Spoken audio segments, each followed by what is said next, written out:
الحمدللہ رب العالمین والصلاة والسلام علی سید المرسلین اما بعد فاعوذ باللہ من الشیطان الرجیم بسم اللہ الرحمن الرحیم۔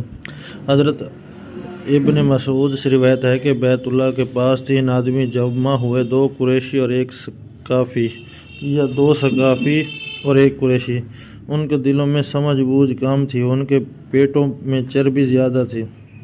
بس ان میں سے ایک نے کہا، تمہارا کیا خیال ہے کہ اللہ ہماری باتوں کو سنتا ہے؟ اور دوسرے نے کہا، اگر ہم بلند آواز سے بولیں تو سنتا ہے، اور اگر ایسا بولیں تو نہیں سنتا۔ تیسرے نے کہا، اگر وہ ہماری بلند آوازوں کو سنتا ہے تو وہ ہماری ایسا آوازوں کو بھی سنتا ہے۔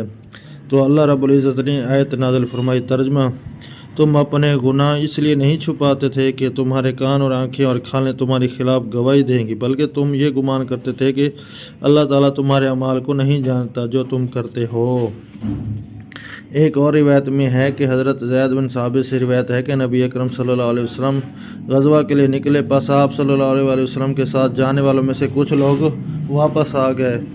بس اصحاب نبی صلی اللہ علیہ وسلم واپس جانے والوں کے بارے میں 2 گروہوں میں تقسیم ہو گئے۔ ان میں سے بعض نے کہا ہم انہیں قتل کریں گے، اور بعض نے کہا نہیں۔ تو اللہ رب العزت نے یہ آیت نازل کی کہ منافقوں کے بارے میں 2 گروہوں میں تقسیم ہو گئے ہیں۔